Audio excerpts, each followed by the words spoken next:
이스라엘 백성들을 노예로 살았던 바로 임금이 이스라엘 백성들을 잘 내보내주지 않으려고 하자 하나님께서 그 바로의 마음을 돌이키시려고 9번이나 재앙을 내리셨고 회개를 시도했습니다마는 바로가 말을 듣지 않았어요. 그래서 마지막 최후의 심판을 앞에 두고 하나님께서 하신 말씀이 오늘 본문 내용이 되겠는데요.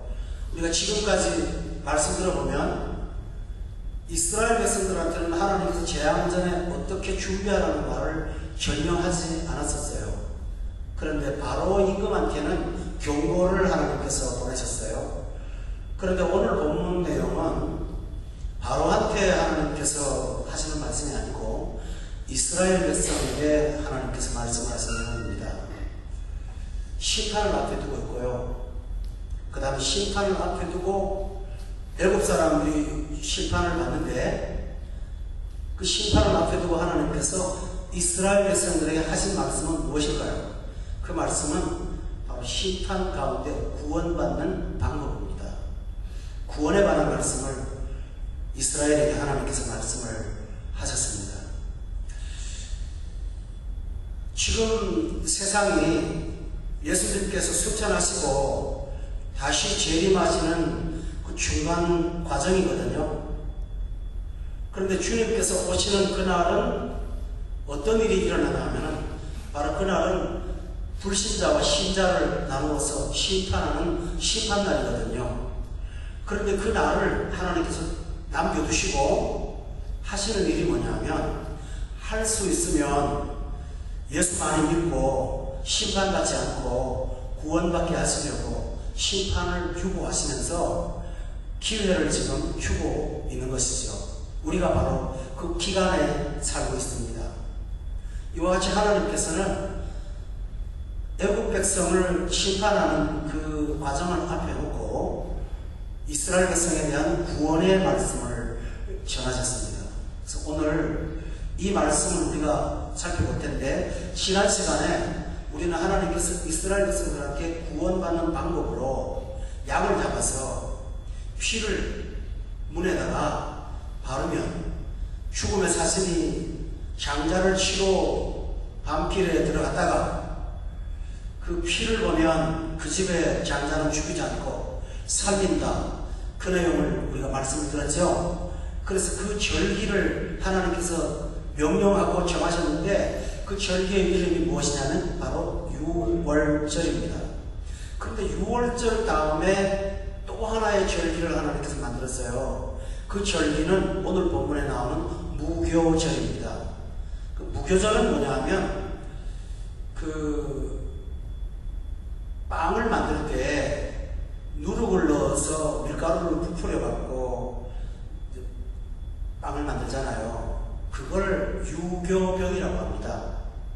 그럼 무교병이라고 하는 말은 밀가루도 있고 빵도 만들어 먹지만 그거를 부풀게 하는 누룩을 빼버리고 밀가루 덩어리를 부어 먹는 것을 무교병이라고 합니다.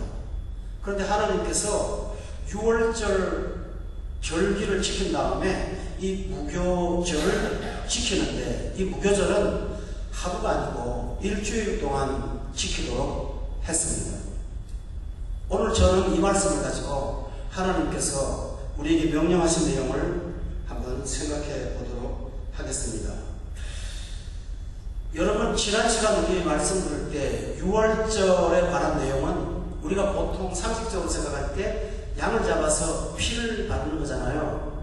그런데 본문의 내용을 상세히 살펴봤을 때는 피 바르라고 하는 말은 한 구절밖에 없고 대부분의 12장 1절부터 14절이 6월절 어린 양을 먹는 문제에 관한 내용이 나오는 거 이렇게 하시죠. 그때 여러분이 생각하죠. 먹을 때 식구별로 양을 먹을 만큼 잡아야 했고 또 하나는 4일 동안 집에서 간직을 했다가 잡으라고 했고 또 하나는 해가 질 무렵에 양을 잡으라고 했고 그 다음에 양을 먹을 때 불에 구워서 먹으라고 했고 또 먹을 때 같이 먹는 것이 있는데 무교병과 쓴 나물을 아울러 먹으라고 했고요. 그 다음에 중요한 내용은 먹을 때 급히 어디로 가는 나그네의 차림으로 지팡이를 잡고 샌들을 신고 지금 막 도망가는 상황, 피난처에서 음식을 먹는 것처럼 먹으라고 하나님께서 명령하시고 기억합니까? 그런데 이렇게 음식을 급히 먹으라고 하시는 것은 그 빨리 먹고 떠나라는 것이 아니고요. 무교절을 지키라고 말씀하시니까 그 급한 데는 떠나라고 하는데 목적이 있는 것이 아니고 이건 급하게 먹어야 된다는 데 목적이 있다, 그런 말입니다. 그래서 저는 지난 시간에 말씀드릴 때 6월절 어린 양을 먹는 것은 예수님이 우리를 위해서 십자가에 죽음을 당하시고 피를 흘리셨잖아요. 그것이 중요하기도 하지만 그 피를 흘리신 예수님은 우리에게 생명의 양식이 되신다고 말씀을 드렸어요. 그러면서 생명의 양식은 무엇보다도 시급하게 먹어야 된다라고 저는 여러분께 말씀을 드렸죠. 그런데 그 유교병을 먹지 않고 무교병을 먹는다는 하나님께서 제정하신 것은 왜 그랬을까요? 오늘 여기 본문 15절에 보면 다 같이 한번 여러분 읽어볼까요? 시작. 너희는 1년 동안 유교병을 먹을 테니 그 첫날의 누룩을 너희 집에서 제하라. 그리고 첫날부터 7째 날까지 유교병을 먹는 자는 이스라엘에서 끊어지리라. 누룩이 뭔가 하면 떡에다가 빵에다가 그 부풀도록 만드는 이스트인가요? 그걸 누룩이라고 하죠.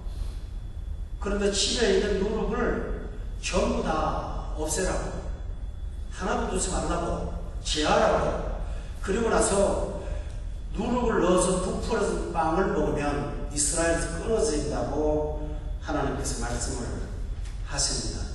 여기서 누룩은 뭘까요? 고린도전서 5장을 한번 여러분 찾아보세요. 신약 성경 고린도전서 5장을 한번 보시면요.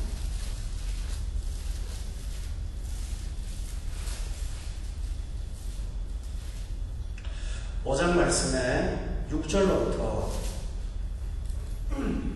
8절을 다 같이 한번 읽어보겠습니다. 268페이지. 자, 시작. 자라는 것이 어찌하여 적은 누룩이 온 덩어리에 퍼지는 것을 알지 못하느냐. 너희는 누룩 없는 자인데 새 덩어리가 되기 위하여 묵은 누룩을 빼버리라. 우리의 6월절 양 곧 그리스도께서 희생해 주셨느니라. 이러므로 우리가 명절을 지키되 묵은 누룩으로도 하지 말고 악하고 악에 찬 누룩으로도 말고 누룩이 없이 오직 순전함과 진실함의 법으로 하자. 여기 6절에 보면 작은 누룩이 온 덩어리에 퍼지는 것을 알지 못하느냐 이렇게 말씀했죠. 여기서 누룩은 죄를 상징하는 것입니다. 다시 말하면 하나님께서 6월절 행사가 지난 다음 이스라엘 백성들한테 집에 죄가 될 만한 것들을 다 제거하라.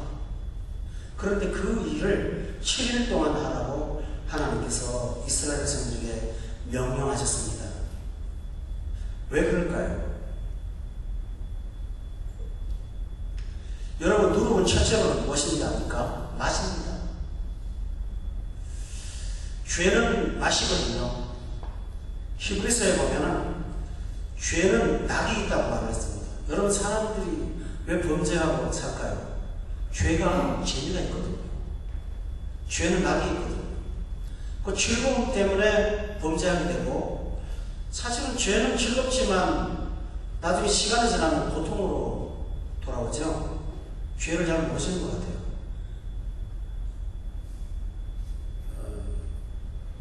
저는 알거든요. 죄는 재밌어요. 누룩은 뭘 하냐면, 누룩 없이 밀가루로 빵을 만들면 맛이 없죠. 근데 누룩을 넣으면 그 밀가루 자체가 발효가 돼서 발효 맛이 상당히 좋거든요.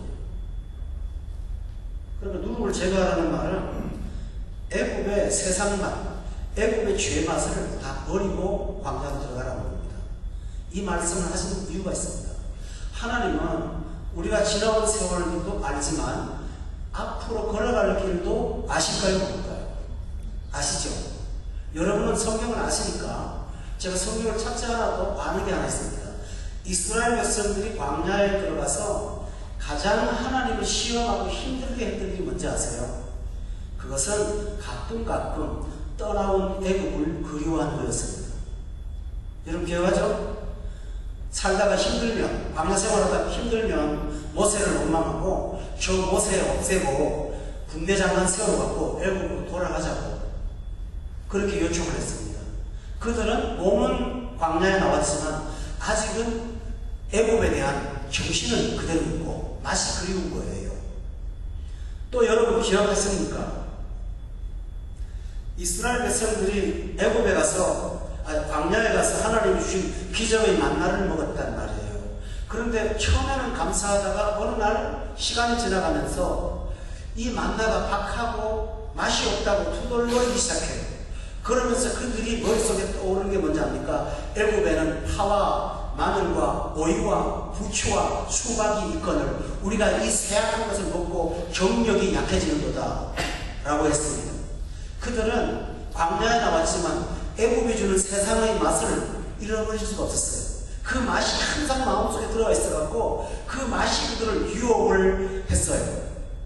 여러분 창세기에 보면 아브라함이 흉년 들면 꼭 어디로 가려고 합니까? 애굽으로 가려고 하죠. 이삭도 애굽으로 가려고 했죠. 우리가 여기서 보면 세상의 죄라고 하는 것은 상당히 큰 것 같습니다. 우리가 신앙생활을 하면서도 예수 믿고 사는 게 조금 힘들면 떠나왔던 과거의 세상, 불신의 세상들이 그리울 때가 있습니까? 그 맛이 그립죠, 그죠? 하나님께서 그 맛을 제거하고 떠나라고 말씀하셨습니다.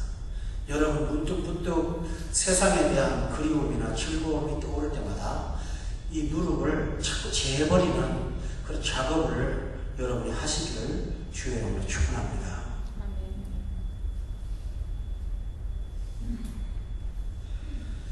여러분이 이스라엘 백성들이 애굽을 떠나려고 마음먹었던 것은 왜 그랬을까요? 애굽을 떠나려고 했던 것은 애굽의 음식이 싫거나 애굽의 삶이 싫은 거 아니었습니다. 딱 한 가지가 싫었어요. 그게 뭔지 압니까? 바로라는 임금이 자기들을 착취하고 이용하고 부려먹고 중노동을 시키는 것을 못 견뎌갖고 애굽을 떠나려고 했습니다. 여러분 이해되시죠? 그거 아니면 애굽을 떠나지 않습니다. 그것 때문에 하나님 앞에 기도했어요.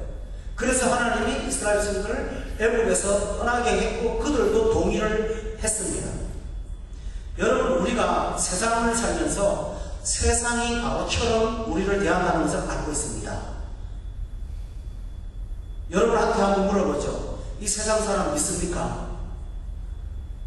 저 사람이 나한테 공로 없이 준다는 거 여러분 인정합니까? 그렇지 않죠. 세상은 우리를 이용합니다. 여러분 세상살이 좋습니까? 고달프거든요. 그것은 예수 안 믿어도 알아요.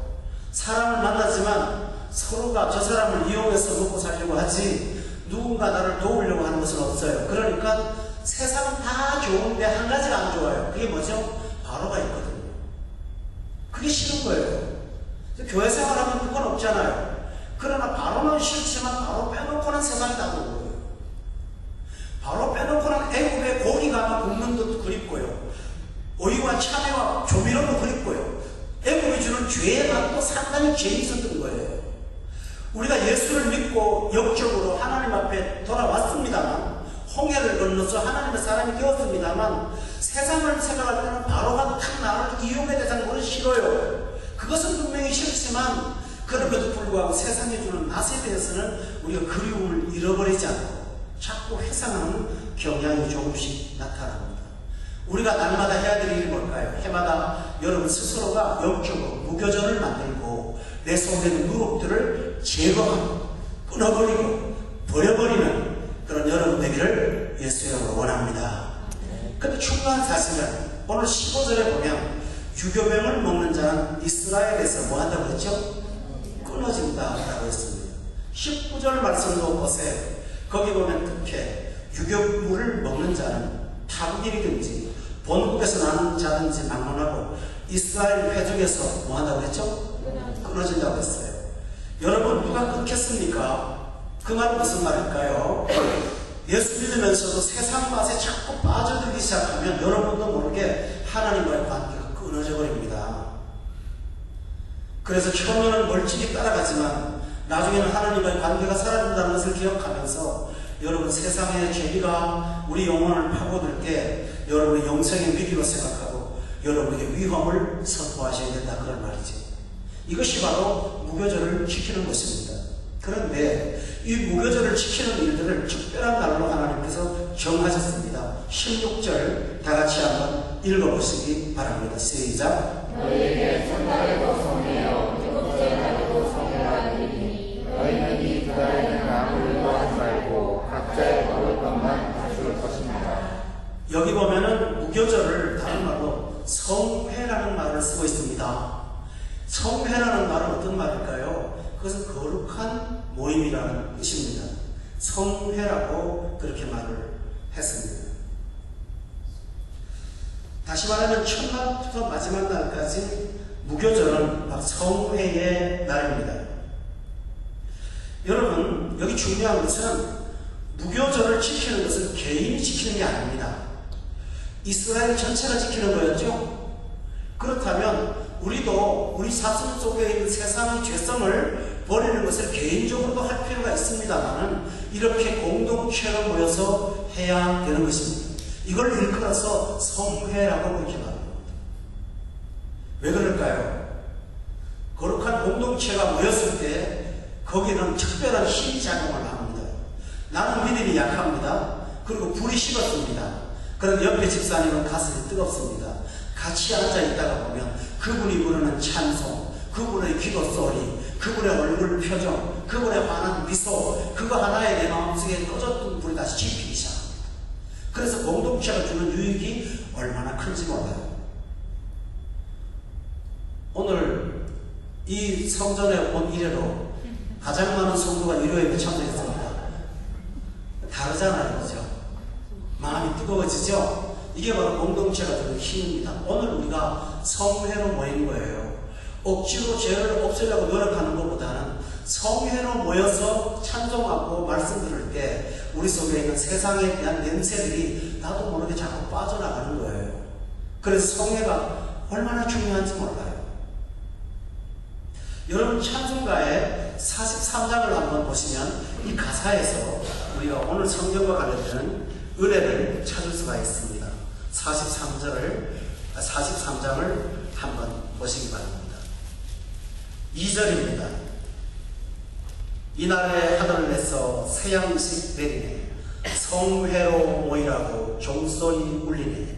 복음의 밝은 빛은 온 세상 비치며 또 영생물이 흘러 시원케 하시네. 이게 바로 성회의 은혜입니다. 여러분, 2절을 다 같이 한번 불러볼까요?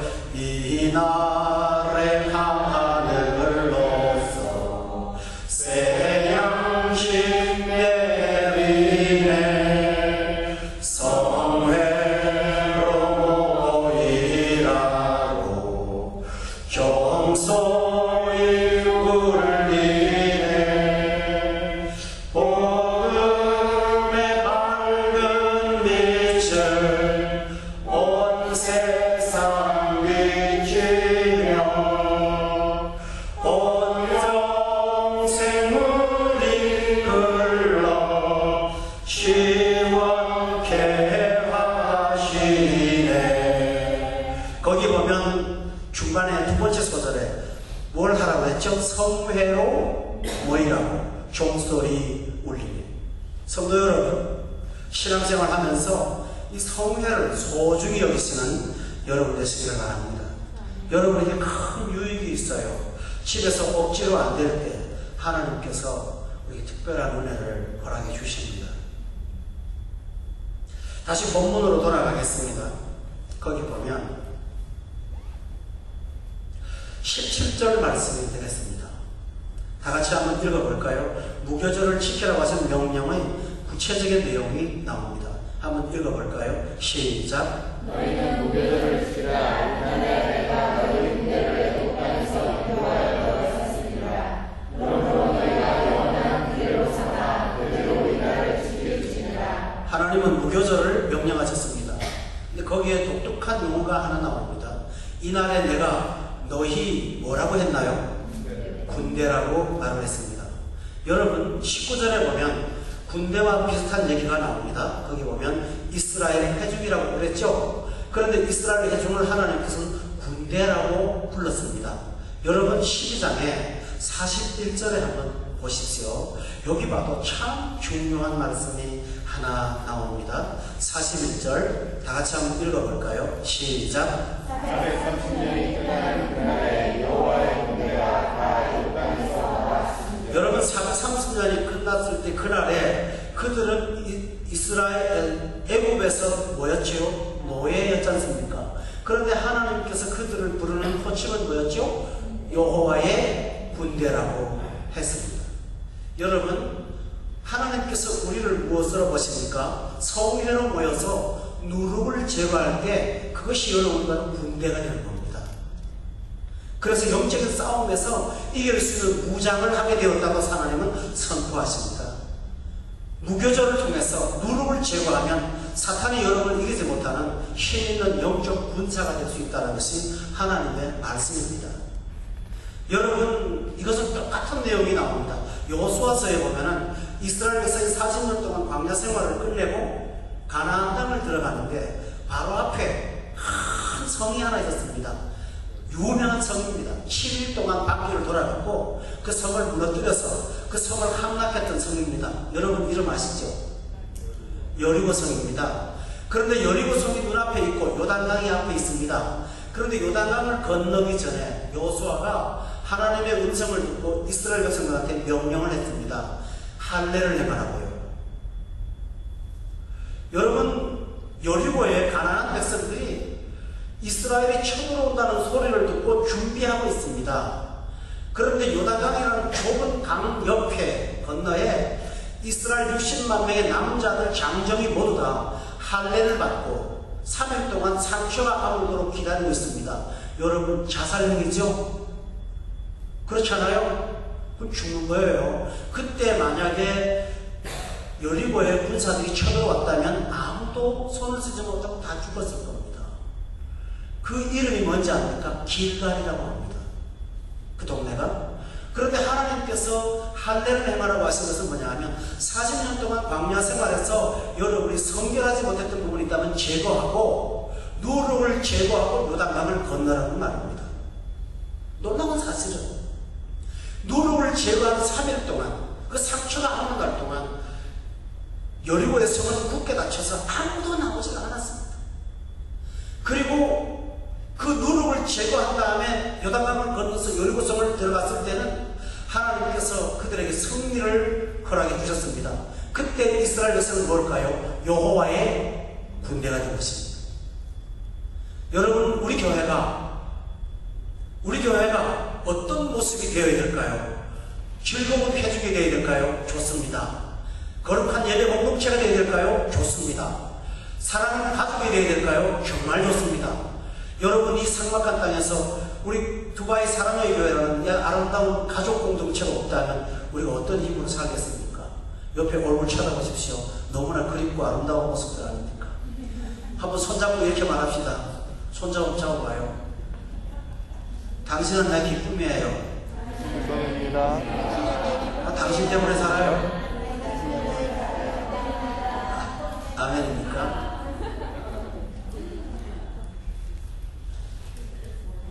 그것이 교회의 모습이죠. 그죠? 정말 행복하고 좋아요. 그러나 하나님께서 원하시는 게 있습니다. 우리 교회가 군대가 되기를 원하십니다. 군대만 되면 부전승입니다. 여러분 여리고를 점령할 때 7바퀴 돌고 싸울 때 이길 수 있을 거야 라고 말하지 않았습니다. 하나님이 여호수아한테 말하기를 내가 여리고성을 너의 손에 붙였다고 미리 말씀합니다. 그러면서 너는 성격케 하라. 스스로 성격제만 하면 이길 수 있다고 말을 합니다. 여러분 군대가 어떻게 될 수 있습니까? 누룩을 제거할 때 우리가 군대가 될 수 있습니다. 여러분 모두가 군대가 되어서 혈과 혈의 싸움이 아닌 공중의 권사와 사탄의 세력을 이기는 여러분 되셔서 우리 두바이 사랑의 교회가 세속의 가치관을 이기고 승리할 수 있는 교회가 될 수 있도록 모두가 다 합심하여 군대가 되기를 예수 이름으로 축원합니다.